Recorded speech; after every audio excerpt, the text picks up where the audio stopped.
పెద్ద సినిమా టికెట్లు రేటు పెంచాలంటే ఒక రోజులో జీవో వస్తుంది. పెద్ద సినిమా టికెట్లు పెంచాలంటే ఒక రోజే ఇమ్మీడియట్గా కోర్టుకు పోతే కోర్టు ఇమ్మీడియట్గా ఎందుకు ఇది నిలబెట్టేసి ఇచ్చేసేయండి అంటుంది. ఈరోజు దేశంలో ఉన్న పరిస్థితి, మన రాష్ట్రంలో ఉన్న పరిస్థితి, ఏ పంటకు గిట్టుబాటు ధర వస్తుందని చెప్పండి. ఎవరికో వస్తుంది, అరటికాయకి వచ్చిందంట పంట అంటే మొత్తం అంతా చిని చెట్లు వీకేయండి, మళ్ళీ అరటికాయలు ఏంటి అని చెప్పేసి. ఈసారి టమోటా వచ్చిందంటే మొత్తం టమోటా వేసేసేయండి.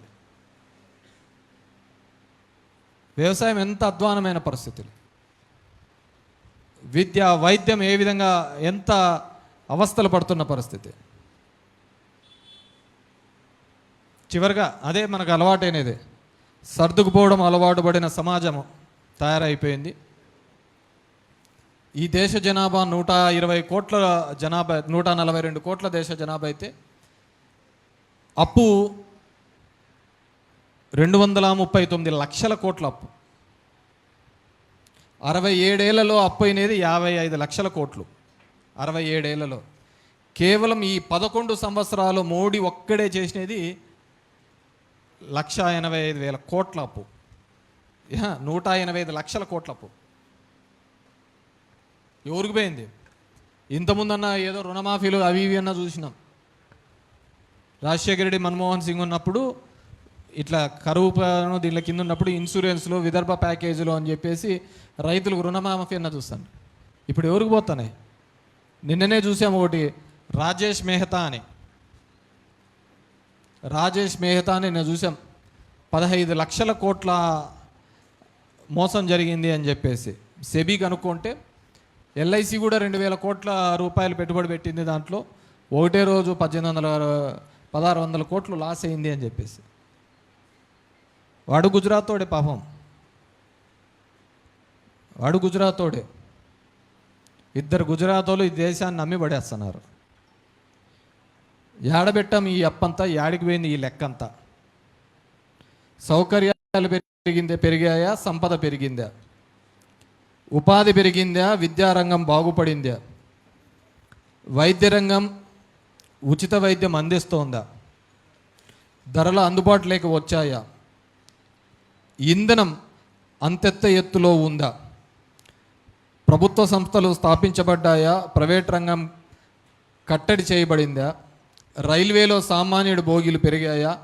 టోల్ ట్యాక్స్లు ఏమన్నా తగ్గు చేశారా? దేశంలో పేదరికం తగ్గిందా? మధ్యతరగతి మాయమైపోయిందా? ధనిక వర్గం దగా చేయకుండా ఆగిపోయిందా? రైతులకు బ్యాంకులలో అప్పులు పుడుతున్నాయా? బడాబాబులు ఎగ్గొట్టిన అప్పులు తిరిగి కట్టారా? నిరుద్యోగ రంగం నిలదొక్కుందా? ఉత్పత్తి రంగం ఊపందుకుందా? ఇదంతా ఎవరి ఖాతా లేకపోతుంది?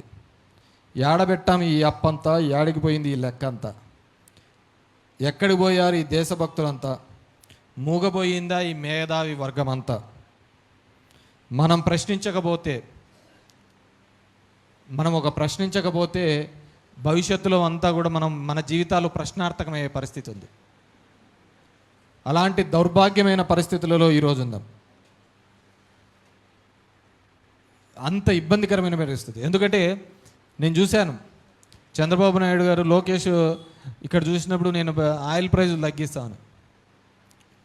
క్రూడ్ ఆయిల్ ప్రైజు రష్యా 54 అమ్మేది బ్యారెల్కి, $54 అమ్ముతూ ఉంటే మనం కొనేవాళ్ళం. రష్యాకు మనకు 30-40 సంవత్సరాల సంబంధాలు ఉండేవి. అమెరికా చెప్పింది, నువ్వు వాళ్ళ దగ్గర కొనొద్దండి అని. కొండం మానేసినాం.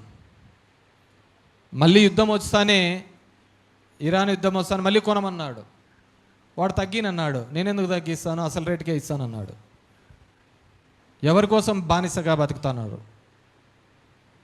142 కోట్ల జనాభాను బానిసలుగా బతకనిస్తోంది ఈరోజు ఈ దేశంలో. అంతటి దౌర్భాగ్యమైన పరిస్థితి. ఎప్పుడో వాజ్పేయి కాలంలో చూశాం, ఒక ఎంపీ సీటు పోయిందని ప్రభుత్వమే పడిపోయింది ఆ రోజు వాజ్పేయి గారిది.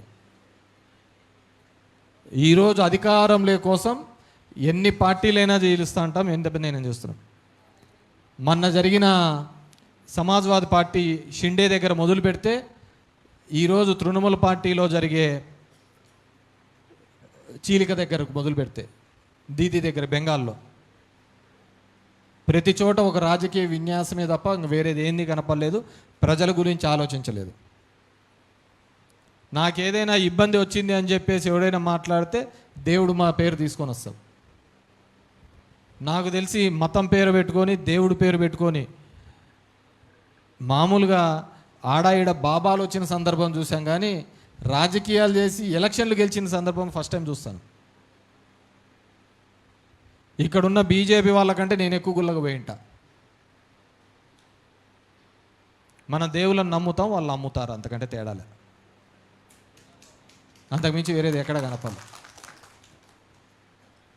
ఎందుకంటే ఏదో ఎటున్నా కానీ తమ మతం మీదకి వచ్చేకల్లా అందరం కూడా మాది ఉండాలంటారు. మన ఇంటికి మన పిల్లలు చదువుతున్నారా అనవసరం, మనం ఇంకోటి చేస్తున్నాం అనవసరం. చదువు అవసరం లేదు, వైద్యం అవసరం లేదు, మన నోట్లోకి 4 మెతుకులు పోతున్నాయి కూడా అవసరం లే. మతం మీద నెలకల్లా మనం ఏంది మాట్లాడకుండా పోతా ఉంటాం. దాన్ని ఆసరాగా తీసుకొని ఈరోజు దేశంలో ఒక విచ్ఛిన్నకరమైన వాతావరణాన్ని యువత కూడా మాట్లాడకపోతే ఒక ఇబ్బందికరమైన పరిస్థితులు భవిష్యత్తులో తలెత్తే ప్రమాదం ఉందని చెప్పేసి ఈ 2 సంవత్సరాల వెన్నుపోటు పొడిచిన దానిలో ఈ పథకాల రూపంలో ఇవ్వకపోవడం కాదు, మన పొట్ట కొడుతున్నాడు చంద్రబాబు నాయుడు.